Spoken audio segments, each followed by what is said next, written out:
கர்த்தருக்குள் பிரியமான சகோதர சகோதரிகளே, இயேசு கிறிஸ்துவின் ஈடு இணையற்ற நாமத்திற்கு ஸ்தோத்திரமும் துதியும் கனமும் உண்டாவதாக. ஆண்டவர் உங்களை ஆசீர்வதித்து உங்களை பலப்படுத்தி உங்களுடைய கையின் பிரயாசங்கள் எல்லாவற்றிலும் அவருடைய கிருபை மாசற்ற அன்பு இன்றும் என்றும் சதா காலங்களிலும் இருப்பதாக. நாம் இந்த கடைசி கால சம்பவங்களை குறித்து ஒவ்வொன்றாக நாம் படித்து வருகிறோம். இன்று நாம் தியானிக்க போகிற சத்தியத்தின் தலைப்பு என்னவென்றால் வஞ்சக வாசகம். வஞ்சக வாசகம்.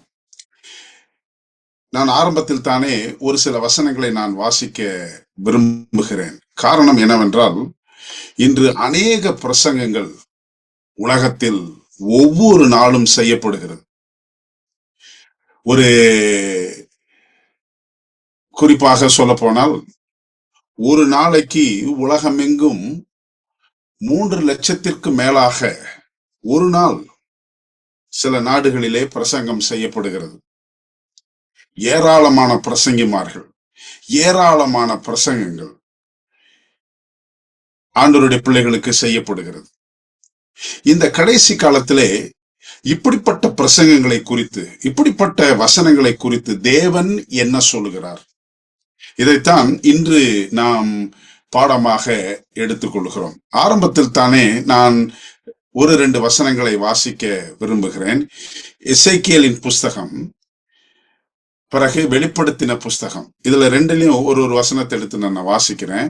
எசேக்கியேல் 3வது அதிகாரம் 3வது வசனத்தை நான் உங்களுக்கு வாசிக்கிறேன். எசேக்கியேல் 3வது அதிகாரம் 3வது வசனம் என்ன சொல்லுகிறது என்றால், மனுபுத்திரனே, நான் உனக்கு கொடுக்கிற இந்த சுருளை உன் வயிற்றிலே உட்கொண்டு அதனால் உன் குடல்களை நிரப்புவாயாக என்றார். அப்பொழுது நான் அதை புசித்தேன். அது என் வாய்க்கு தேனை போல தித்திப்பாய் இருந்தது. எசேக்கியாவின் காலத்திலே ஆண்டவருடைய சத்தியம் மிகவும் அருமையாக இருந்தது. அதைத்தான் அவர் தித்திப்பாக இருந்தது என்று சொல்லுகிறார். உடனே அவர் சொல்லுகிறார், தித்திப்பா இருக்குதாப்பா, நல்லா இருக்குதா, சுவையா இருக்குதா, இத போய் நீ சொல்லு அப்படின்றார். யார்கிட்ட போய் சொல்றது? இந்த 4லிருந்து 6 வசனத்தை நான் வாசிக்கிறேன் பாருங்க. யார்கிட்ட போய் சொல்றாரு? பின்பு அவர் என்னை நோக்கி, மனுபுத்திரனே, நீ போய் இஸ்ரவேல் சந்ததியாரிடத்தில் சேர்ந்து என் வார்த்தைகளை கொண்டு அவர்களோடே பேசு. யாருக்கு? இஸ்ரவேல் மக்களுக்கு. அடுத்த வசனம், விளங்காத பேச்சும் கடினமான பாஷையும் உள்ள ஜனத்தண்டைக்கு அல்ல, இஸ்ரவேல் சந்ததியாரிடத்திலேயே நீ அனுப்பப்படுகிறாய். 6வது வசனம், விளங்காத பேச்சும் தாங்கள் சொல்லும் வார்த்தைகளை நீ அறியாத கடினமான பாஷையும் உள்ள அநேகமான ஜனங்களிடத்திற்கு நீ அனுப்பப்படவில்லை. எல்லாத்துக்கிட்டையும் போகாத எசேக்கியேல், இஸ்ரவேல் சந்ததியாரிடத்திலே மாத்திரம் போ என்று சொல்கிறார். அநேகமான ஜனத்தினங்களிடத்திற்கு நீ அனுப்பப்படவில்லை. நான் அவர்களிடத்திற்கு உன்னை அனுப்பினாலும் அவர்கள் உனக்கு செவிகடுப்பார்களோ? இப்போ எசேக்கியேல் இடத்துல ஆண்டவர் சத்தியத்தை கொடுத்து, நீ முதல்ல இதை ருசிச்சு பாருப்பா, நல்லா இருக்கா? நல்லா இருக்குது ஆண்டவரே, ரொம்ப சுவையா இருக்கு, தித்திப்பா இருக்கு, தேனை போல தித்திப்பா இருக்குது அப்படின்றாரு. அதனால ரொம்ப தித்திப்பா இருக்குதா, சரி நீ போய் சொல்லு. யார்கிட்ட நீ போவனா?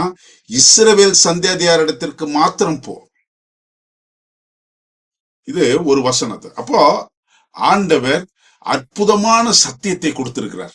இந்த கடைசி காலத்திலே மிகவும் மதுரமான, ஒவ்வொரு மனிதனுடைய இதயம் மாற, ஒவ்வொருடைய வாழ்க்கை மாற, ஒவ்வொருடைய மனிதன் உள்ளத்திலே நம்பிக்கை வர, ஒவ்வொரு மனிதனுடைய கண்களிலே தெளிவை கிடைக்க, ஒவ்வொரு மனிதனுடைய கைகள் பலப்படுவதற்கு ஆண்டவர் சத்திய வசனங்களை கொடுத்திருக்கிறார்.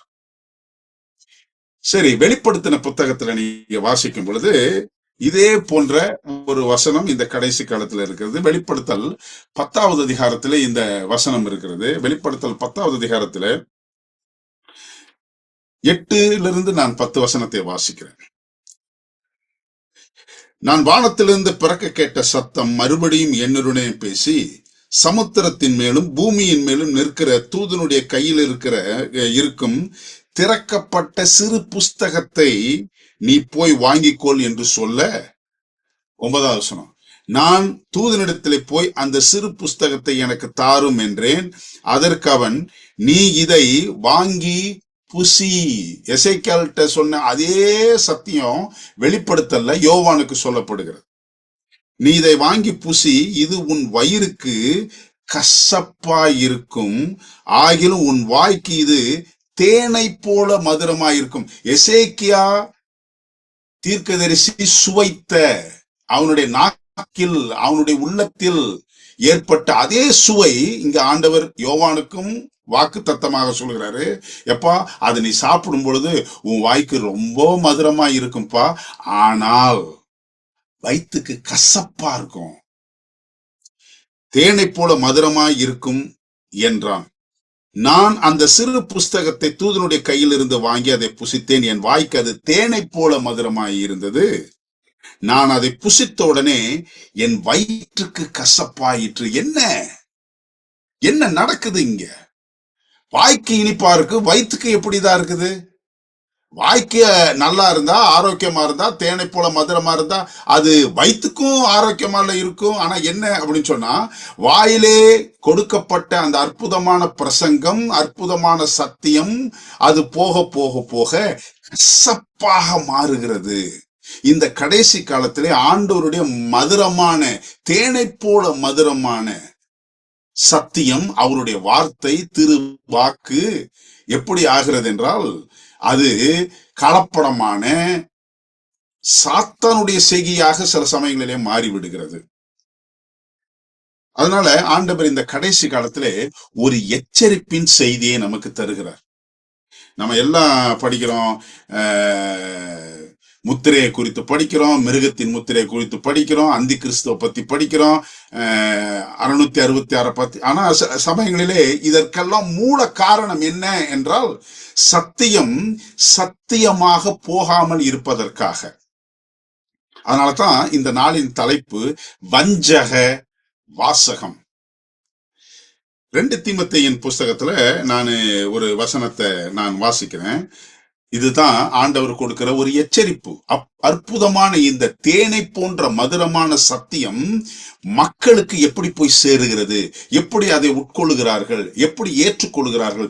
இன்று நான் உட்பட என்னை போன்ற உலகத்தில் பேசுகிற அத்தனை பிரசங்கிமார்களுக்கும் இது ஒரு எச்சரிப்பின் செய்தியாக மாத்திரமல்ல, இதை கேட்கிறவர்களுக்கும் முக்கியமான செய்தியாக இருக்கிறது. காரணம், இது கடைசி காலமாக இருக்கிறபடினாலே சில சமயங்களிலே செய்தியை நாம் கூர்ந்து கவனிக்க வேண்டியவர்களாக இருக்கிறோம். காரணம், நாம் வஞ்சிக்கப்படுகிற வாசகத்தை ஏற்றுக்கொள்வதற்கு நாம் மிகவும் மிகவும் ஜாக்கிரதை உள்ளவர்களாக இருக்க வேண்டும். சரிங்க, பாருங்க, 2 தீமோத்தேயு 4வது அதிகாரம் 2-5 வசனத்தை வாசிக்கிறேன். சமயம் வாய்த்தாலும் வாய்க்காவிட்டாலும் ஜாக்கிரதையாய் திருவசனத்தை பிரசங்க பண்ணு, எல்லா நீடிய சாந்தத்தோடும் உபதேசத்தோடும் கண்டனம் பண்ணி கடிந்து கொண்டு புத்தி சொல்லு. ஏன் சொல்லணும் இந்த கடைசி காலத்துல? ஏனென்றால் அவர்கள் ஆரோக்கியமான உபதேசத்தை பொறுக்க மனதில்லாமல் செவித்தனம் உள்ளவர்களாகி தங்கள் சுய இச்சைகளுக்கேற்ற போதகர்களை தங்களுக்கு திரளாய் சேர்த்து கொண்டு சத்தியத்துக்கு செவியை விலக்கி கட்டுக்கதைகளுக்கு சாய்ந்து போகும் காலம் வரும். பவுல் சொல்றாரு, இந்த அற்புதமான உபதேசம், தேனை போல மதுரமாய் இருக்கக்கூடிய இந்த உபதேசம் சிலவங்களுக்கு பிடிக்காது. அதனால அவங்க என்ன செய்யறாங்கன்னு சொன்னா, அவங்களுக்கு சுவையான கட்டுக்கதைகளுக்கு சாய்ந்து போகும் காலம் வரும். சத்தியத்தை விட்டு விலகி கட்டுக்கதைகளுக்கு சாய்ந்து போகும் காலம் வரும். அது எந்த காலம்? பவுலப்போஸ்தலனுடைய காலம் மாத்திரமல்ல, இன்றைக்கு உங்களுக்கும் எனக்கும் இந்த உலகத்திலே இப்படிப்பட்ட கட்டுக்கதைகளுக்கு சாய்ந்து போகும் சூழ்நிலை ஏற்பட்டிருக்கிறது. ஒரு சின்ன புள்ளி விபரத்தை நான் உங்களுக்கு சொல்வேனானால், இந்த உலகத்துல 2.4 பில்லியன் கிறிஸ்தவர்கள் இருக்கிறார்கள். 2.4 பில்லியன் கிறிஸ்தவர்கள். சரி, இந்த கிறிஸ்தவர்களுக்கும் மற்றும் உலகளாவிய ஜனங்களுக்கும் பிரசங்கிக்கிற பிரசங்கிமார்கள் எவ்வளவு? அதை நான் உங்களுக்கு சொன்னா ரொம்ப சுவாரஸ்யம் இருக்கும். என்னன்னு சொன்னா, 4,10,000 கத்தோலிக்க பாதிரிமார்கள் இருக்கிறாங்க. கத்தோலிக்க திருச்சபையில மாத்திரம் 4,10,000 பாதிரிமார்கள் அல்லது பிரசங்கிமார்கள் இருக்கிறார்கள். பிறகு ஈஸ்டர்ன் ஆர்த்தடாக்ஸ் ஆர்த்தடாக்ஸ் சபையில 2,50,000 போதகர்கள் இருக்கிறார்கள். பிறகு 5 மில்லியன், அதாவது 50 லட்சம் புராட்டஸ்டாண்ட்ல பாஸ்டருங்க இருக்காங்க. இதெல்லாம் ரெஜிஸ்டர்டு பாஸ்டர்ஸ், புரியுங்களா? ஆனா இண்டிபெண்டன்ட் பாஸ்டர்ஸ் இருக்கிறாங்க, சுயாதீன ஊழியக்காரர்கள் இருக்கிறாங்க, சுயாதீன பிரசங்கிமார்கள் இருக்கிறாங்க. இவங்கெல்லாம் சேர்த்து எத்தனையோ லட்சக்கணக்கான, ஏன் கோடிக்கணக்கான பிரசங்கிமார்கள் இருக்கிறாங்க. இவங்க எல்லாருடைய பிரசங்கமும் ஆண்டவர் தராசிலை வைத்தால் இது ஆண்டவர் அபிஷேகித்த, அவர் அனுப்பின சத்தியத்தை சொல்லுகிற பிரசங்கிமார்களா? ஏன் சொன்னா, இயேசு கிறிஸ்துவே சொல்லியிருக்கிறாரு, கள்ள போதகர்களும் கள்ள கிறிஸ்துக்களும் கூடுமானால் தெரிந்து கொள்ளப்பட்டவர்களையும் வஞ்சிக்கத்தக்கதாக பெரிய அடையாளங்களை செய்வார்கள். அதனால தான் பவுல் சொல்றாரு, என்ன காலம் வரும் அப்படின்னு சொன்னா, சத்தியத்துக்கு விலகி கட்டுக்கதைகளுக்கு செவி கொடுக்க காலம் வருகிறது. அதனாலதான் நீ சமயம் வாய்த்தாலும் வாய்க்காவிட்டாலும் சத்தியத்தை கேட்கிறதுலயும் பிரசங்கம் பண்றதுலயும் ஜாக்கிரதையா இரு. அப்போ இந்த கடைசி காலத்துல எத்தனையோ அடையாளங்களை, எத்தனையோ சம்பவங்களை நம்ம படிக்கிறோம். வெளிப்படுத்தல படிக்கிறோம், தானியல்ல படிக்கிறோம், இந்த மிருகத்தை பத்தி அந்த மிருகத்தை பத்தி எல்லாம் படிக்கிறோம். ஆனால் அநேகர் இன்றைக்கு வஞ்சிக்கப்படுவதற்கான காரணம் என்ன? ஒரு உண்மையான கிறிஸ்துவின் சுவிசேஷத்தை புரிந்து கொள்வதற்கான, குழப்பம் அடைவதற்கான காரணம் என்னவென்றால், நான் இப்ப சொன்னனே, ஒரு புள்ளி விவரம் சொன்னனே, இத்தனை போதகர்களும் ஆண்டவருடைய சத்தியத்தை சத்தியமாக சொல்லுகிறார்களா? இந்த பாவப்பட்ட துன்பத்திலும் வேதனையிலும் குடும்ப பிரச்சனைகளிலும் வாடி தவித்துக் கொண்டிருக்கிற இத்தனை மக்கள், அந்த சத்தியம் எனக்கு ஆறுதல் தராதா? அது தேனை போல என் நாவுக்கு மாத்திரமல்ல என் உள்ளத்திற்கும் இருக்காதா என்று ஏங்கி தவித்து ஆலயத்திற்கு வந்து அமரும் பொழுது, ஆண்டவர் அனுப்பின சத்தியத்தை தான் கேட்கிறோமா என்ற ஒரு சந்தேகம் இருக்கிறது.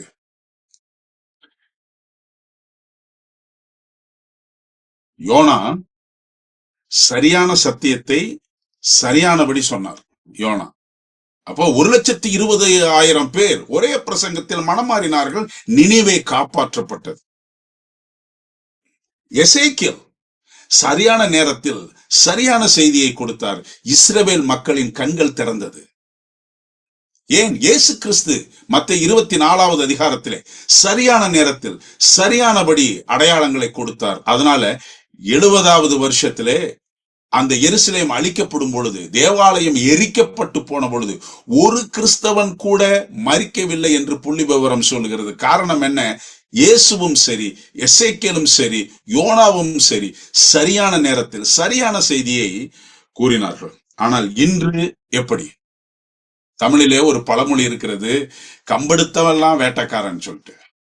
இன்னைக்கு எத்தனையோ லட்சக்கணக்கான பிரசங்கிமார்கள் சத்தியத்தை ஜனங்களை விட்டு விலக்கி கட்டுக்கதைகளை சொல்லிக் கொடுக்கும் காலமாக இப்பொழுது மாறி வருகிறது. கலாத்தியர் 1வது அதிகாரத்தை நான் உங்களுக்கு வாசிக்க விரும்புகிறேன். கலாத்தியர் 1வது அதிகாரம் 7வது வசனத்திலிருந்து 9வது வசனம் சொல்லுகிறது, வேறொரு சுவிசேஷம் இல்லையே இந்த வேதத்தை தவிர, இந்த வேதத்தில் இருக்கிற சத்தியத்தை தவிர வேற எந்த சுவிசேஷம் இல்லையே. சிலர் உங்களை களங்கப்படுத்தி கிறிஸ்துவனுடைய சுவிசேஷத்தை புரட்ட மனதாய் இருக்கிறார்களே அல்லாமல் வேறல்ல. அப்போ பவுல் அவருடைய காலத்திலே சொல்றாரு என்ன அப்படின்னு சொன்னா, சிலர் உங்களை கலகப்படுத்தி அடுத்த வசனம் பாருங்க. நாங்கள் உங்களுக்கு பிரசங்கித்த சுவிசேஷத்தை அல்லாமல் நாங்களாவது வானத்திலிருந்து வருகிற ஒரு தூதனாவது வேறொரு சுவிசேஷத்தை உங்களுக்கு பிரசங்கித்தால் அவன் சபிக்கப்பட்டவனாய் இருக்க கடவன். அப்ப இந்த கடைசி காலத்துல நான் உட்பட எவ்வளவு பேரு, எத்தனை பிரசங்கிமார்கள் இருந்தாலும் சரிதான், அத்தனை பேரும் எவ்வளவு ஜாக்கிரதை உள்ளவர்களாக இருக்க வேண்டும். ஒருவேளை நான் வஞ்சக வாசகத்தை உங்களுக்கு கொடுத்தால், உங்களை நான் சத்தியத்தை விட்டு விலக்கி கட்டு கதைகளுக்கு உங்களை நான் இழுத்தால், ஒருவேளை அது சிரிப்பா இருக்கும், சுவாரஸ்யமா இருக்கும். எப்படி அருமையா பேசினாரு அப்படின்னு கூட சிலவங்க விமர்சனம் செய்யற அளவுக்கு இருக்கும். ஆனால் நான் சபிக்கப்பட்டவனாய் இருக்கிறேன். அது இந்த காலம். முன் சொன்னது போல மறுபடியும் சொல்லுகிறேன், நீங்கள் ஏற்றுக்கொண்ட சுவிசேஷத்தை அல்லாமல் வேறொரு சுவிசேஷத்தை ஒருவன் உங்களுக்கு பிரசங்கித்தால் அவன் சபிக்கப்பட்டவனாய் இருக்க கடவன். அது எவ்வளவு ஆண்டவர் பவுலின் மூலமாக இந்த கடைசி காலத்திலே பிரசங்கங்கள் மிகவும் மிகவும் முக்கியமானது. காலம் நெருங்கி வர வர, இந்த கடைசி காலம் நெருங்கி வர வர, ஒரு உண்மையான வேதத்தின் அடிப்படையில் இருக்கக்கூடிய பிரசங்கங்கள் குறைந்து கொண்டே வரும். இது இயேசு கிறிஸ்து வரப்போகிறார் என்பதற்கு ஒரு அடையாளம். புரியுதுங்களா? ஜனங்கள் வஞ்சிக்கப்பட்டு போவார்கள். கள்ள கிறிஸ்துகளும் கள்ள தீர்க்கதரிசிகளும் கள்ள போதகர்களும் எழும்பி கூடுமானால் தெரிந்து கொள்ளப்பட்டவர்களை வஞ்சிக்கத்தக்கதான பிரசங்கங்கள். அப்படா நான் மீண்டும் இந்த தீமோத்தேயுனுடைய வசனத்தை நான் வாசித்துட்டு, ஒரு பிரசங்கத்தை நீங்க கேட்கிறீங்க அப்படின்னு சொன்னா 3 விதமான காரியத்தின் அடிப்படையில் தான் நீங்க அந்த பிரசங்கத்தை ஏத்துக்கணும். இப்ப மெல்கி ஐயோ மெல்கி பேசுறாரா, கரெக்டா தான், அப்படி நீங்க ஏத்துக்க கூடாது. இந்த 3 சாவி தரேன், இதை திறந்து பார்க்கணும். Okay right. இப்படி இருந்தால் நீங்கள் என்ன செய்யலாம், அந்த பிரசங்கத்தை எடுத்துக்கலாம். ஏன் அப்படின்னு சொன்னா 2 தீமோத்தேயுனுடைய புஸ்தகத்துல 4வது அதிகாரத்துல நான் மீண்டும் அந்த வசனத்தை வாசித்துட்டு 3 கருத்தை நான் அவங்களோட பகிர்ந்து கொள்ள விரும்புகிறேன். சமயம் வாய்த்தாலும் சமயம் வாய்க்காவிட்டாலும் ஜாக்கிரதையாய் திருவசனத்தை பிரசங்கம் பண்ணி எல்லா நீடிய சாந்தத்தோடும் உபதேசத்தோடும் கண்டனம் பண்ணி கடிந்து கொண்டு புத்தி சொல்லு. ஏன்? அவர்கள் ஆரோக்கியமான உபதேசத்தை பொறுக்க மனதில்லாமல் தங்கள் சுய இச்சைகளுக்கேற்ற போதகர்களை தங்களுக்கு திரளாய் சேர்த்து கொண்டு சத்தியத்துக்கு செவியை விலக்கி கட்டுக்கதைகளுக்கு சாய்ந்து போகும் காலம் வரும். நீயோ எல்லாவற்றிலும் மன தெளிவுள்ளவனாயிரு, தீங்கு அனுபவி, சுவிசேஷகனுடைய வேலையை செய், உன் ஊழியத்தை நிறைவேற்று. அப்போ எப்படி ஒரு பிரசங்கத்தை எதனுடைய அடிப்படையில் கேட்க வேண்டும்? ஏன்னு சொன்னா இந்த கடைசி காலத்துல அநேகர் வஞ்சிக்கப்பட்டு போகிறார். அதுக்கு முன்னாடி நான் ஒரு சிறிய ஜபம் செய்து நம்ம 3 கருத்தை மிக சுருக்கமாக நான் உங்களோடு பகிர்ந்து கொள்ள விரும்புகிறேன். பிதாவே, உம்முடைய சமூகத்திலே வருகிறோம், எங்களோடு நீர் பேசும் அப்பா. இயேசுவின் நாமத்தில் ஜெபிக்கிறோம் ஜீவனுள்ள பிதாவே, ஆமென். முதலாவது, ஒரு பிரசங்கம் எப்படி இருக்க வேண்டும்? ஆண்டவர் தருகிற பிரசங்கம், பரிசுத்த ஆவியானவரால் கொடுக்கப்பட்ட பிரசங்கம், கிருபையால் ஊறின பிரசங்கம் எப்படி இருக்கும் என்றால், முதலாவது அது வேத சத்தியத்தின் அடிப்படையில் இருக்க வேண்டும். It has to be based on the scripture.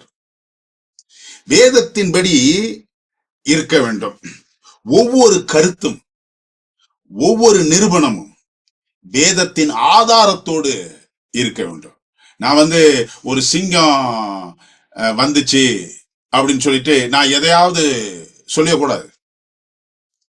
ஒரு சமுத்திரம் இருந்துச்சு அப்படின்னு சொல்லிட்டு ஏதாவது சொல்லிடக்கூடாது. உடனே அது வேதத்துல இருக்குதா அப்படின்றத பார்க்கணும்.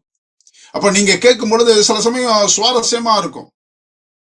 பாம்பு ஆடுறதுக்கு மகுடி ஊதுற மாதிரி ரொம்ப அழகா ஆடும், நல்ல சிரிப்பா இருக்கும், சுவாரஸ்யமா இருக்கும், நல்லா இருக்கும். ஆனால் முடிவிலே அந்த கருத்து வேதத்தில் இருக்கிறதா அல்லது பேசுகிற போதகரின் சொந்த கருத்தா அப்படின்றத நீங்க விளக்கி பார்க்கணும். ஏன்னா இந்த கடைசி காலத்தில் ஏன் சாத்தான் கூட தன்னுடைய தூதனை அனுப்பி பிரசங்கம் செய்ய வைப்பான். அதெல்லாம் நான் உங்களுக்கு சொல்றேன் இன்னைக்கு. ஓகே, அப்போ இது எல்லாம் இருக்கும். ஆனால் வேதத்தின் அடிப்படையில் இருக்கிறதா என்பதை தான் பார்க்கணும். அப்போ அதுக்கு ஏசாயா 8வது அதிகாரம் 20வது வசனத்தை நான் வாசிக்க விரும்புகிறேன். ஏசாயா 8வது அதிகாரம் 20வது வசனம் சொல்லுகிறது, வேதத்தையும் சாட்சி ஆகமத்தையும் கவனிக்க வேண்டும். இந்த வார்த்தையின்படி, நல்லா கவனிச்சுங்க, இந்த அத கோடு போடணும்னா கோடு போட்டுங்க. வேதத்தையும் சாட்சி ஆகமத்தையும் கவனிக்க வேண்டும்.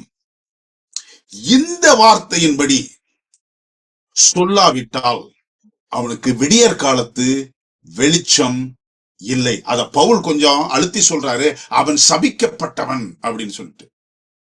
அது வானத்திலிருந்து ஒரு தேவதூதன் வந்தா கூட அவனும் சபிக்கப்பட்டவன்.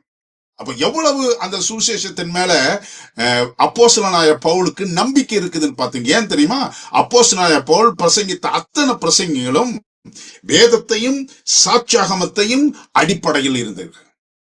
அப்போ அவர் சொல்றாரு, ஆண்டவர் சொல்றாரு ஏசாயாவின் மூலமாக, இந்த சத்தியத்தின்படி ஒருவன் சொல்லாவிட்டால் அவனுக்கு விடியற் காலத்து வெளிச்சம் இல்லை. அப்போ பிரசங்கிக்கிற நானாலும் சரிதான், கேட்கிற நீங்களானாலும் சரிதான், தேனை போல மதுரமாய் வாய்க்கு மாத்திரமல்ல, அது வயிற்றுக்கும் தேனை போல மதுரமாய் இருக்கிறது.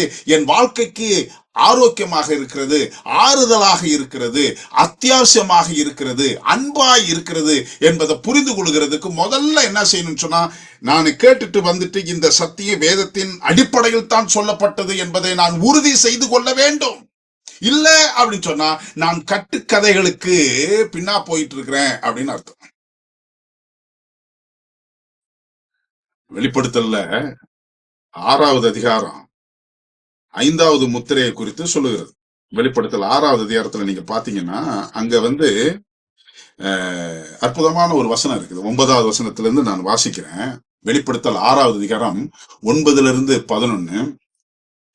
அவர் 5ஆம் முத்திரையை உடைத்த போது தேவ வசனத்தின் நிமித்தம் தாங்கள் கொடுத்த சாட்சி நிமித்தமும் கொல்லப்பட்டவருடைய ஆத்துமாக்களை பலிபீடத்தின் கீழே கண்டேன். எதுக்கு கொல்லப்பட்டாங்க? எதுக்கு ரத்த சாட்சியாக மரித்தாங்க? ஏன் ஆண்டவரோடு பின்னி பிணைந்திருந்தார்கள் அப்படின்றதுக்கு அடுத்த வசனம், அந்த வசனத்தை நான் மறுபடியும் வாசிக்கிறேன். ஏன் அப்படின்னு சொன்னா, 5ஆம் முத்திரை உடைத்த போது தேவ வசனத்தின் நிமித்தம், கட்டுக்கதைகளுக்கு அல்ல, ஏதோ ஒண்ணு அப்படின்னு இல்ல, ஏதோ மனசு கொஞ்சம் ஆறுதலா இருந்துச்சு பாஸ்டர், என்னங்க பேசினாங்க, ஐயோ அதான் தெரியலீங்களே, ஆஹா இல்ல இல்ல, வேத சத்தியத்திற்காக உயிர் கொடுத்தவர்கள் லட்சக்கணக்கான பேர் 1வது நூற்றாண்டிலே இருந்தார்கள். இந்த பலிபீடத்திலே கீழே கண்ட ஆத்துமாக்கள் யாரு அப்படின்னு சொன்னா, வேத சத்தியத்தின் நிமித்தமும் தாங்கள் கொடுத்த சாட்சியின் நிமித்தமும். இதத்தான் வெளிப்படுத்தல் இன்னும் போகும் பொழுது, இந்த 1,44,000 பேர் யாரு, அந்த கூட்டத்துல இருந்தவங்க யாரு, இந்த முத்தூதுக்கு சொந்தக்காரங்க யாரு அப்படின்னு சொன்னா, இயேசு கிறிஸ்துவின் மேல விசுவாசமும் தேவனுடைய சத்தியத்தின் நிமித்தம் சாட்சியுடையவர்களுமாகிய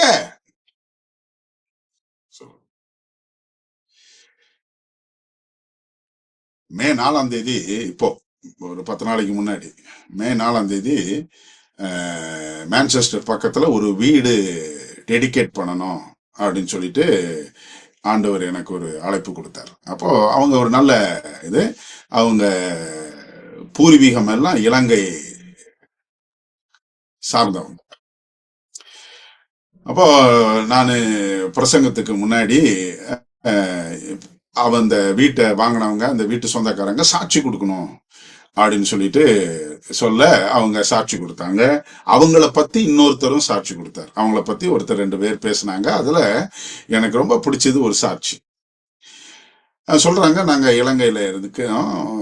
அப்போ ஒரு பாஸ்டர் இந்தியா தமிழ்நாட்டில இருந்து அங்க பிரசங்கம் பண்ண இலங்கைக்கு போயிருக்கிறார். அப்ப இவங்க வீட்டுக்கு ஒரு விருந்துக்கு கூப்பிட்டு இருக்கிறாங்க. அப்ப அந்த பாஸ்டர் நீங்க வெளியில போய் நல்ல வயல் இருக்குது, காத்து நல்லா வாங்கணும்னா நீங்க வாங்கிக்கலாம், இங்க நல்ல காத்து வரும். சரின்ட்டு வெளியில கதவை திறந்து விட்டா வெளியில தான் பெரிய தோட்டம் துறவு இருக்கு. அப்போ சொன்னாங்க, எவ்வளவு தூரம் உங்க இது அப்படின்னு இந்த பாஸ்டரு அவங்கள்ட்ட கேட்டிருக்கிறாங்க. பேரை சொல்றது கூட எனக்கு பிரச்சனை இல்லை. மிஸ்டர் ஞானக்கண் அப்படின்னு சொல்லிட்டு தமிழ்நாட்டில் கொஞ்சம் பிரபலமான ஒரு குடும்பம், இலங்கையில இருந்து வந்தவங்க. அப்போ இந்த தமிழ்நாட்டில இருந்து போன பாஸ்டர் என்ன செய்யறாருன்னா, பாஸ்டர் ஐயா நீங்க எவ்வளவு தூரம் உங்களுடைய நிலம் அப்படின்ட்டு. அப்ப அவரு சிரிச்சுக்கிட்டே சொன்னாராம், உங்க கண்ணு எவ்வளவு தூரம் போகுதோ அவ்வளவு தூரம் எங்களுடைய நிலம் தான் அப்படின்னாங்க. இப்போ உங்களுடைய கண்ணு எவ்வளவு தூரம் போகுதோ அவ்வளவு தூரம் இருக்குது அப்படின்னா அங்க போய் நின்னாலும் அது அவ்வளவு தூரம். அப்ப அவர் சொல்றாரு, ஒரு நாள் ஒரு பாஸ்டர் வந்து எங்களுக்கு வந்து இந்த ஓய்வு நாளின் சத்தியத்தை கொடுத்தாங்க. நீங்க ஞாயிற்றுக்கிழமை போறீங்க, ஆனா நீங்க வேதத்தின்படி கொஞ்சம் தயவு செய்து பாருங்க. பாரம்பரியத்தை பத்தி பார்க்காது. எங்க அப்பா, எங்க தாத்தா, எங்க பாட்டன், எங்க முப்பாட்டன், கொள்ளு தாத்தா, இதெல்லாம் விட்டுருங்க. வேதத்தின்படி ஓய்வு நாள் எது அப்படின்னு பாருங்க. உடனே வசனங்கள் எல்லாம் பார்த்தா இங்க ஆதி ஆகமத்துல இருந்து வெளிப்படுத்தல வரைக்கும் அவங்க அலசி பார்த்து, அப்பேற்பட்ட பணக்காரரு, அப்பேற்பட்ட ஐஸ்வர்யவான், புகழ் பெற்ற ஒரு பேரெடுத்த ஒரு குடும்பம், வேதத்தின் சத்தியம் இது ஓய்வு நாள் தான் அப்படின்னு சொன்ன உடனே அந்த சாட்சியில அவங்க சொல்றாங்க, பிரமிச்சு போய் நின்ன என்னன்னு சொன்னா, எதெல்லாம் விடணுமோ இந்த சத்தியத்துக்காக, எதெல்லாம் விடணுமோ, எவ்வளவு சொத்து போகுதோ, எவ்வளவு ஐஸ்வர்யம் போகுதோ, எவ்வளவு பேர் போகுதோ, ஐயோ நீங்க இந்த குடும்பம் அப்படி போயிருச்சு அப்படின்னு சொன்னா இப்ப நாங்கெல்லாம் என்ன செய்வோம்னு சொல்லிட்டு பின்னாடி இருக்கிற சந்ததி சொன்னாலும் கவலை இல்லை அப்படின்னு சொல்லிட்டு அந்த குடும்பம் எல்லாரும் இன்ன வரைக்கும், இன்னைக்கு அந்த குடும்பம் இவ்வளவு ஆசீர்வதிக்கப்பட்டதுக்கு காரணம் என்னன்னா, கண்ணுக்கு எதிர பாருங்க, கண்ணு எவ்வளவு தூரம் போகுதோ பாக்குதோ அவ்வளவு தூரம் எங்க சொத்து தான் அப்படின்னு சொன்னவங்க இந்த வேதத்துல சத்தியம்னு சொன்ன உடனே அவங்க சத்தியத்துக்கு முதல்ல இடம் கொடுத்தாங்க. இன்னைக்கு வேற புள்ள, அவங்க புள்ள, அவங்க புள்ள, அவங்க புள்ள, அத்தனை சந்ததி ஆயிருச்சு. அவ்வளவு பேர் ஒருத்தர் கூட இல்லாம எல்லாரும் ஆண்டவரால் அபிஷேகம் பண்ணப்பட்டிருக்கிறாங்க. காரணம் என்னன்னா, கட்டுக்கதை கிடையாது, ஏதோ சும்மா சொன்னாங்கன்னு கிடையாது, ஏதோ பாரம்பரியமா வந்தான்னு கிடையாது. ஒரு பிரசங்கம் அப்படின்னு சொன்னா, ஒரு போதனை அப்படின்னு சொன்னா, ஒரு உபதேசம் சொன்னா அது வேதாகமத்தையும் சாட்சியாகமத்தையும் கவனிக்க வேண்டும். இதன்படி ஒருத்தன் பிரசங்கிக்காவிட்டால் அவனுக்கு விடியற் காலத்து வெளிச்சம் இல்லை. பவுல் அதை கொஞ்சம் அழித்து சொல்றாரு, அவன் சபிக்கப்பட்டவனாயிருக்கிறான். அப்போஸ்தலர் 20வது அதிகாரத்துல 29, 30வது வசனத்தை நான் வாசிக்கிறேன். அத பவுல் சொல்றாரு, நான் போன பின்பு மந்தையை, அதாவது சபையை, மந்தையை தப்பவிடாத கொடியதான ஓநாய்கள் உங்களுக்குள்ளே வரும். வேற எங்கேயும் இல்ல, வெளியில இருந்து கிடையாது, உங்களுக்குள்ளே வரும். எப்படி அது ஓநாயின்னு சொல்ல முடியும்? எல்லாத்தையும் சொல்லிட முடியுமா? ஓநாயின்னு சொல்லிட்டு என்ன சொல்லிட முடியுமா ஓநாயின்ட்டு? அதுக்கு ஒரு குவாலிபிகேஷன் இருக்கு அந்த ஓநாய்க்கு. இப்படி இருந்தா இத ஓநாயின்னு சொல்லலாம். என்ன அப்படின்னு சொன்னா, நான் போன பின்பு மந்தையை தப்ப விடாத கொடியதான ஓநாய்கள் உங்களுக்குள்ளே வரும். எப்படி? உங்களில் சிலர் எழும்பி சீஷர்களை தங்களிடத்தில் இழுத்து கொள்ள பார்ப்பார்கள் என்று அறிந்திருக்கிறேன். என்ன அப்படின்னு சொன்னா, ஒரு தப்பான உபதேசத்தை சொல்லி உங்கள்கிட்ட இருந்து, அதாவது சபையில இருந்து சிலவங்களை இழுத்துக்குவாங்க. எப்படி? கடைசி கால சம்பவங்கள்ட்டு ஒரு புஸ்தகம் இருக்குது. கடைசி கால சம்பவம்ட்டு இந்த புஸ்தகம் ஏறக்குறைய நிறைய பேர்த்துக்கிட்ட இருக்கும். இதுல வந்து 183வது பக்கத்துல பாத்தீங்கன்னா அங்க ஒரு பேராகிராஃப் இருக்குது. 183வது பக்கம். உண்மையிலேயே நானும் எத்தனையோ மேடைகள்ல பேசியிருக்கிறேன். ஏறக்குறைய 40 வருஷமா இந்த ஊழியத்துல பிரசங்கம் பண்ணிட்டு இருக்கிறேன். இந்த ஒரு வாக்கியம் என்னை அதிரச் செய்தது, ஜாக்கிரதையாக இருக்க வைத்தது, என்ன நான் பேசணுன்றதை என் நாவை கட்டுப்படுத்த வைத்தது. அதை நான் வாசிக்கிறேன் பாருங்களேன். சாத்தானுடைய மிகவும் மோசமான தீவிட்டிலிருந்து டார்ச், சாத்தானுடைய மிகவும் மோசமான தீவெட்டியிலிருந்து தூண்ட பெற்றதான பொய்யான தீர்க்க தரிசன தீவெட்டியை தங்கள் கரங்களில் பிடித்தவர்களாக அநேகர் நமது பிரசங்க மேடைகளில் நிற்பார்கள்.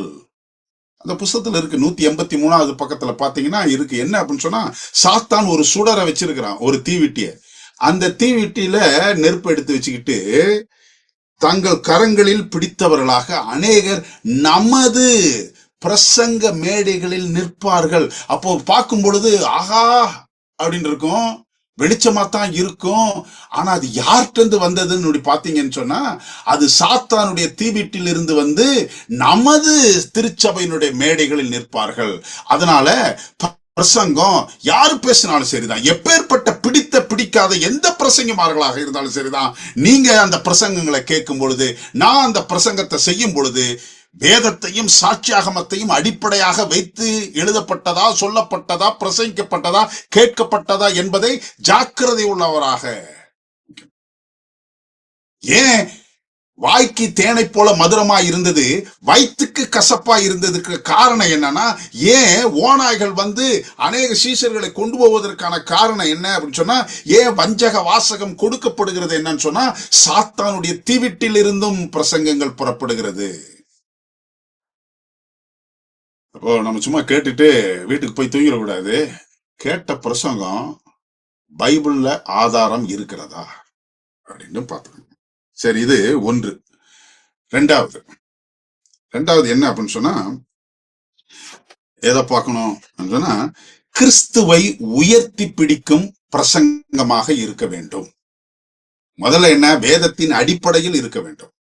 ரெண்டாவது பிரசங்கங்கள் எப்படி இருக்கணும் அப்படின்னு சொன்னா, இயேசுவை உயர்த்தி பிடிக்கக்கூடிய பிரசங்கமாக இருக்க வேண்டும். மனிதனை உயர்த்தி பிடிக்கிறது இல்ல, தலைவர்களை உயர்த்தி பிடிக்கிற இது இல்ல, பிரசங்கமார்களை உயர்த்தி பிடிக்கிறது இல்ல, இயேசு கிறிஸ்துவை உயர்த்தி பிடிக்கிறதாக இருக்கும். எனக்கு வேதம் சொல்லி கொடுத்த ஆசிரியர்கள் சொன்னாங்க, மெல்கி, உன்னுடைய பிரசங்கத்துல 2 காரியம் இல்லைன்னா நீ அதை பரிசுத்த ஆவியான இடத்துல பெற்றது இல்லை அப்படின்றத நீ புரிஞ்சுக்கலாம். ஐயோ என்னங்கய்யா அப்படின்னு சொன்னா, அவர் சொல்றாரு 2. 1, அந்த பிரசங்கம் முழுவதும் ஏசு ஏசு ஏசு ஏசுன்னு இருக்கும், ஏசுன்னு தான் இருக்கும், இயேசுவை தான் உயர்த்தி பிடிக்கணும். 2வது, அந்த பிரசங்கத்துல ஒவ்வொன்றுக்கும் வசனம் இருக்கணும். இந்த இயேசுவினுடைய நாமமும் வேத வசனமும் இல்லை என்றால், இத 2ஐயும் வச்சு ஒருத்தர் பேசல அப்படின்னு சொன்னா, அது ஆண்டவரிடத்திலிருந்து வந்த பிரசங்கம் அல்ல. அதுக்கு ஒரு வசனத்தை நான் சொல்றேன் பாருங்களேன். 1 கொரிந்தியர் 1வது அதிகாரம் 23 24 வசனத்தை வாசிக்கிறேன் நானு. நாங்களோ சிலுவையில் அறையப்பட்ட கிறிஸ்துவை பிரசங்கிக்கிறோம். அவர் யூதருக்கு இடரலாயும் கிரேக்கருக்கு பைத்தியமாயும் இருக்கிறார். ஆகிலும் யூதரானாலும் கிரேக்கரானாலும் எவர்கள் அழைக்கப்பட்டிருக்கிறார்களோ அவர்களுக்கு கிறிஸ்து தேவ பலனும் தேவ ஞானமுமாய் இருக்கிறார். அதனாலதான் இயேசு கிறிஸ்து எல்லா பிரசங்கங்களும் இயேசுவை அடிப்படையாக மையமாக வைத்து மேலும் கீழும் உள்ளும் புறமும் இயேசு இயேசு இயேசுன்னு சொல்லப்படுகிற பிரசங்கமாக இருக்க வேண்டும். அவரை விட்டுட்டு பிரசங்கிக்கிற எந்த பிரசங்கமாக இருந்தாலும் சரிதான், அது கட்டுக்கதையாகத்தான் இருக்க வேண்டுமே ஒழிய வேறு எதுவாக இருக்க முடியாது.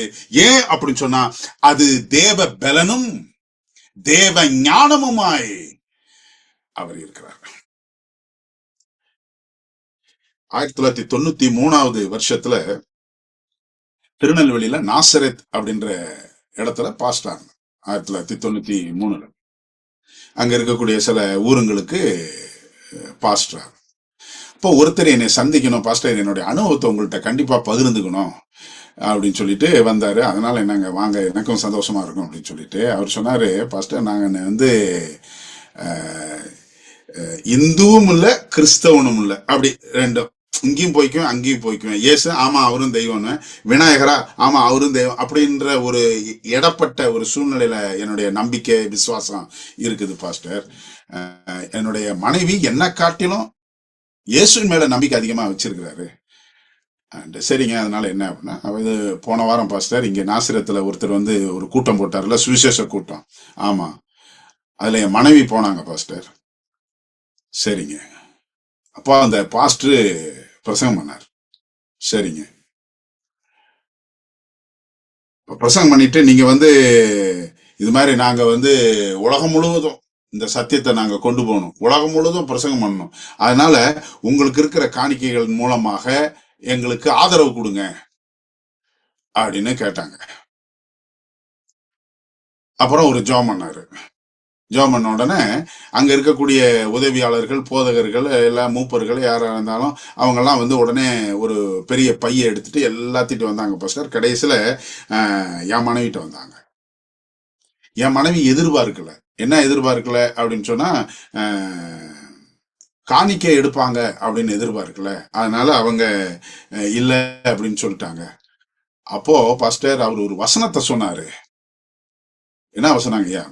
செப்பனியாவுல 1வது அதிகாரம் 20வது வசனத்துல அந்த வசனத்தை சொன்னாரு பாஸ்டர் அப்படின்னாரு. செப்பனியா 1:20 என்ன சொல்லுது அப்படின்னு சொன்னா, கர்த்தரின் உக்கிரகத்தின் நாளிலே உங்கள் பொன்னும் உங்கள் வெள்ளியும் உங்களை தப்புவிக்க மாட்டாது அப்படின்னு சொல்லிட்டு, ஏமா நகையெல்லாம் போட்டிருக்கிறீங்களே அதெல்லாம் கலட்டி கொடுங்க, ஏன்னா நீங்க ரட்சிப்படைஞ்சிட்டீங்க, ஆண்டவருடைய கோபத்துக்கு ஆளாகாதீங்க, ஓகே, அதனால உங்க நகையெல்லாம் கழட்டி இதுல போட்டுருங்க, ஏன்னா வெள்ளியும் பொண்ணும் உங்களுக்கு உதவாதுன்னு என் மனைவி பயந்து எல்லாத்தையும் கலட்டி தாலி உட்பட எல்லாத்தையும் உள்ள போட்டா அப்படின்னு. அடடா. அப்புறம் வெறும் கழுத்தா வந்தேன். நான் சொன்னேன், ஏதாவது திருட வந்தானா, அடிச்சானா, கொண்டானா, ஐயோ அப்படி சொல்லிட்டு, இல்ல நான் கூட்டத்துக்கு போனேன். அவங்க வந்து ஏதோ செப்பனியான்னு ஒரு புஸ்தகம் இருக்குதான், அதுல அவங்க சொன்னாங்க, ஆண்டவர் கோவப்படுவாரு, அந்த கோவப்படுற நாள்ல நீ போட்டிருக்கிற வெள்ளியும் பொண்ணும் உன்னை தப்பி வைக்க மாட்டாதுன்னார நான் பயந்து எல்லாத்தையும் கழட்டி அது உள்ள போட்டேன். நீயும் நானும் உயிரோட இருக்கணும்ல, நம்ம பிள்ளைங்க நல்லா இருக்கணும்ல, அதனால கழட்டி போட்டேன்னு. இவருக்கு ஐயோ, இயேசு கிறிஸ்துவை அறிந்து கொள்ளணும், இயேசு கிறிஸ்து நமக்கு நம்பிக்கையாக அஸ்திபாரமாக இருக்கணும் அப்படின்னு சொன்னா இப்படி ஒன்ன சொல்லி எடுத்து எல்லாத்தையும் கழட்டணும். அப்புறம் ஃபர்ஸ்டா நாங்க போலீஸ் ஸ்டேஷனுக்கு போய் அதுக்கப்புறம் அவங்க போய் சரி எது உங்க இதுன்ட்டு நீங்க எடுத்துக்கங்கன்னு சொல்லிட்டு நான் எடுத்துட்டு வந்தேன் பாஸ்டர். பாத்தீங்களா,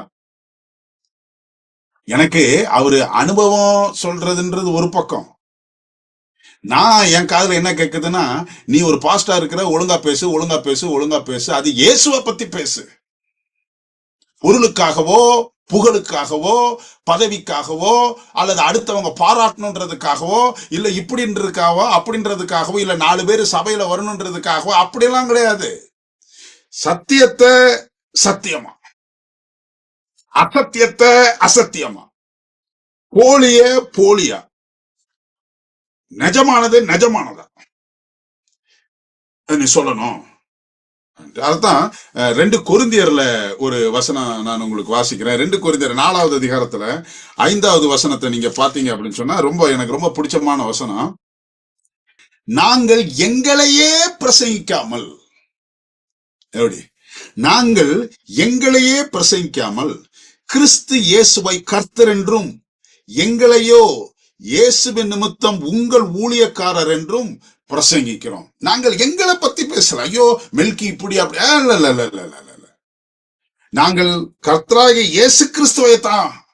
நாங்க யாரு அப்படின்னு சொன்னா அவருக்கு அடிமை, அவருக்கு ஊழியக்காரங்க, இப்படிதான். அப்போ எல்லா பிரசங்கமும் இயேசுவை மையமாக வைத்து பிரசங்கிக்கப்பட வேண்டும். காஸ்பல் ஒர்க்கர்ஸ் அப்படின்னு சொல்லிட்டு ஒரு புத்தகம் இருக்குது, நீங்க வேணும்னா வாங்கி படிச்சுக்கலாம். இதை நான் படிச்சப்போ இதுல ஒரு பக்கம் இருக்குது, 160வது பக்கம், காஸ்பல் ஒர்க்கர்ஸ், சுவிசேஷ ஊழியர்கள் அப்படின்ற அந்த புத்தகத்துல 160வது பக்கத்துல என்ன போட்டிருக்குன்ற பாருங்க. இயேசுவை உயர்த்துங்கள், நீங்கள் மக்களுக்கு போதிக்கிறவர்களாக இருந்தால் பிரசங்கத்திலும் பாடலிலும் ஜபத்திலும் அவரை உயர்த்துங்கள், குழப்பமடைந்த திகைத்து போன வழி தவறிய ஆத்துமாக்களை தேவனுடைய ஆட்டுக்குட்டியானவரிடத்தில் அழைத்து வாருங்கள். எனக்கு ரொம்ப பிடிச்சிருந்துச்சு. பாடல்ல இயேசுவை உயர்த்தணுமா, ஜபத்துல இயேசுவை உயர்த்தணுமா. இன்னைக்கு ஜபத்துல ஏறக்குறைய எல்லாமே எனக்கு ஏதாவது, குடும்பத்துக்கு ஏதாவது, சுகத்துக்கு ஏதாவது, சுகவீனத்துக்கு ஏதாவது, இயேசுவை உயர்த்தணுமா. பாடல்ல, ஜபத்துல, பிரசங்கத்துல. ஏன் அப்படின்னு சொன்னா அநேகர் வழி தவறி போயிருக்கிறார்கள். அநேகர் கவலையிலும் கஷ்டத்திலும் கண்ணீரமான வாழ்க்கையில் இருந்துட்டு இருக்காங்க, ஏமாற்றமான வாழ்க்கையில் நெருக்கப்பட்டு கம்பிகளால் சூழப்பட்டு துன்பத்தின் நடுவிலே அவர்கள் இருக்கிறாங்க. அவங்க அப்படியே கொண்டு வந்து ஆட்டுக்குட்டியானவருடைய காலிலே சிலுவையின் நிலையிலே கொண்டு வரணுமா. அதுக்கு நீங்களும் நான் பேசுற பிரசங்கத்துல இயேசுவை உயர்த்தி பிடிக்க வேண்டும். ஏனால் அவரே நம்முடைய தேவ பலன், அவரே நமக்கு தேவ ஞானமாய் இருக்கிறார். கலாத்தியர் 6வது அதிகாரம் 14வது வசனத்துல பவுல் சொல்றாரு, நானும் நம்முடைய கர்த்தராகிய இயேசு கிறிஸ்துவின் சிலுவையை குறித்தே அல்லாமல் வேற ஒன்றையும் குறித்து மேன்மை பாராட்டுதிருப்பேனாக. இயேசுதான், அவருடைய சிலுவை தான், எல்லாத்திலையும் சரிதான். எப்படி அப்படி சொல்லலாம் அப்படின்னு சொன்னா, அது வேதத்தின் அடிப்படையில் இருக்க வேண்டும். இரண்டாவது, கிறிஸ்துவை உயர்த்தி பிடிப்பதாக இருக்க வேண்டும். புரியுதுங்களா? கிறிஸ்துவை உயர்த்தி பிடிப்பதாக இருக்க வேண்டும்.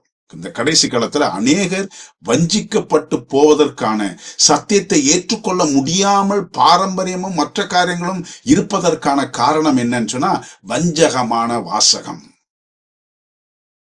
கடைசியா 3வது என்ன அப்படின்னு சொன்னா, முலாம் பூசாத பிரசங்கம். ஆங்கிலத்துல நான் என்ன எழுதி வச்சிருக்கேன்னா, அன்வார்னிஷ்ட் இல்லைன்னா சுகர் கோட்டட் சர்மன்ஸ். முலாம் பூசாத பிரசங்கங்கள். அதாவது சத்தியத்தை சத்தியமாக சொல்லாமல் கொஞ்சம் அப்படி பூசி முழுவி.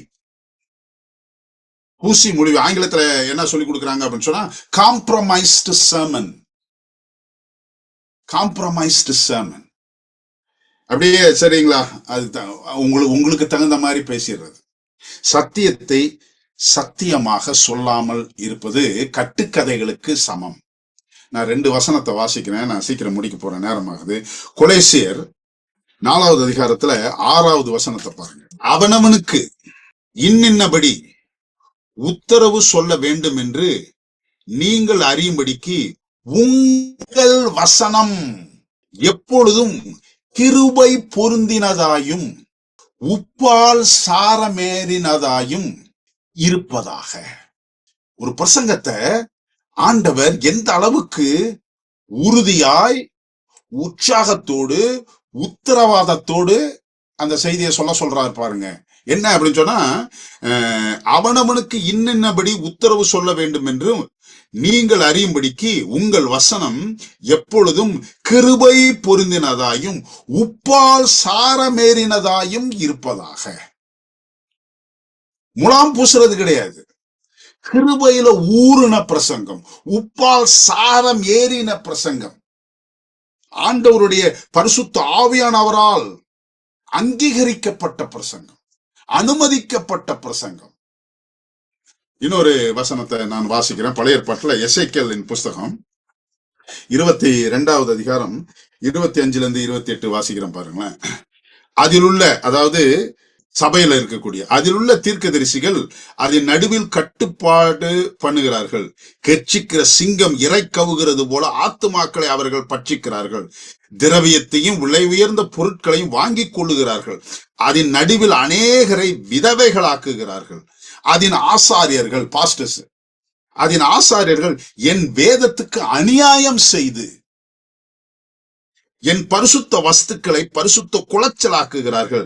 பரிசுத்தம் உள்ளதற்கும் பரிசுத்தம் இல்லாததற்கும் வித்தியாசம் பண்ணாமலும், அசுத்தம் உள்ளதற்கும் அசுத்தம் இல்லாததற்கும் உண்டான வேற்றுமையை காண்பியாமலும் இருந்து என் ஓய்வு நாட்களுக்கு தங்கள் கண்களை மூடிக்கொள்ளுகிறார்கள். எவ்வளவு பயங்கரமானது பாருங்க. ஆண்டவர் அற்புதமான இந்த சத்தியத்தை நமக்கு கொடுத்திருக்கிறார். அவருடைய திரு வாயினால் அந்த வாக்கியத்தை கொடுத்திருக்கிறார். அத வஞ்சக வாக்கியமாக இன்றைக்கு உலகம் மாற்றிக்கொண்டு இருக்கிறது.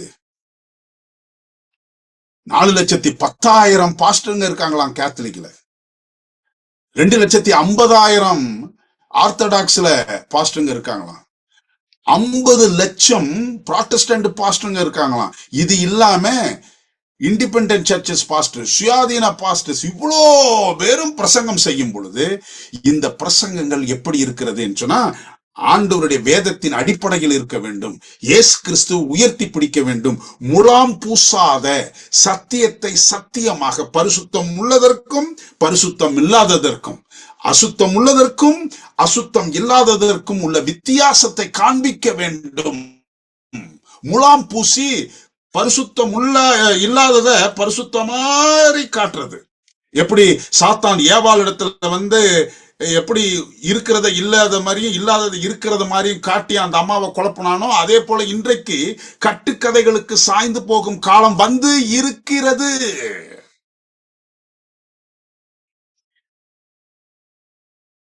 அதன் நடுவில் இருக்கிற அதன் பிரபுக்கள் இறைக்கவுகிற ஓநாய்களைப் போல இருக்கிறார்கள். அநியாயமாய் பொருள் சம்பாதிக்கிறதற்கு ரத்தம் சிந்துகிறார்கள், ஆத்துமாக்களை கொள்ளையிடுகிறார்கள்.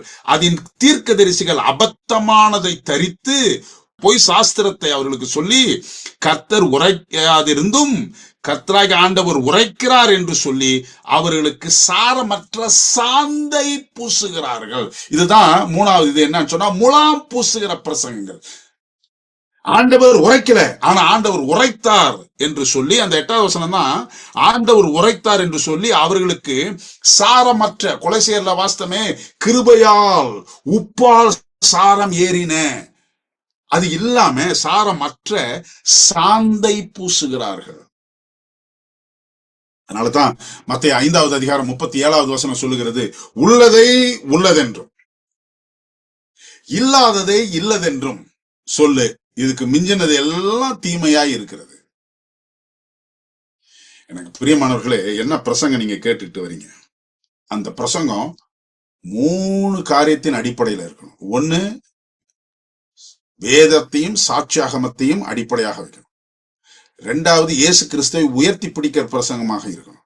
3வது என்ன அப்படின்னு சொன்னா, முலாம் பூசாத பிரசங்கமாக இருக்கணும். கிருபையால் உப்பால் சாரமேறின பிரசங்கமாக இருக்கணும். பிதாவே, லட்சக்கணக்கான மக்கள் இன்றைக்கு பிரசங்கம் செய்ய ஆரம்பித்திருக்கிறார்கள். கோடிக்கணக்கான ஜனங்கள் பிரசங்கத்திற்காக, நல்ல பிரசங்கத்திற்காக, உள்ளத்தை மாற்றி அமைக்கும் பிரசங்கத்திற்காக, நாவுக்கும் மாத்திரமல்ல வயிற்றுக்கும் தேனை போல மதுரமாய் இருக்கிற பிரசங்கத்திற்காக காத்து கொண்டிருக்கிறார்கள் ஆண்டவரே. அதை சாத்தான் அறிந்து கொண்டு தன்னுடைய தீவிட்டிலிருந்து அநேகரை வஞ்சக வாசகத்தை கொடுத்து பிரசங்கிக்க சொல்லுகிறான். அதிலே ஆயிரக்கணக்கான ஜனங்கள் வீழ்ந்து போய் சத்தியத்தை இன்று அசத்தியமாக மாற்றி பிரசங்கிக்கிறார்கள், கேட்கிறார்கள். ராஜா, ஐயோ ஆண்டவரே, அவர்களை தயவு திடப்படுத்தும். உம்முடைய சத்தியத்தை கேட்பதற்கு நீர் உதவி செய்யும் சுமா. காலம் கடைசியாக இருக்கிறபடினாலே இந்த காரியங்களிலிருந்து தப்பித்துக் கொள்வதற்கான ஞானத்தை நீர் தந்தரும். இயேசுவின் நாமத்தில் ஜெபிக்கிறோம் ஜீவனுள்ள பிதாவே, ஆமென். ஆண்டவர் உங்களை ஆசீர்வதிப்பாராக. மீண்டும் சந்திப்போம்.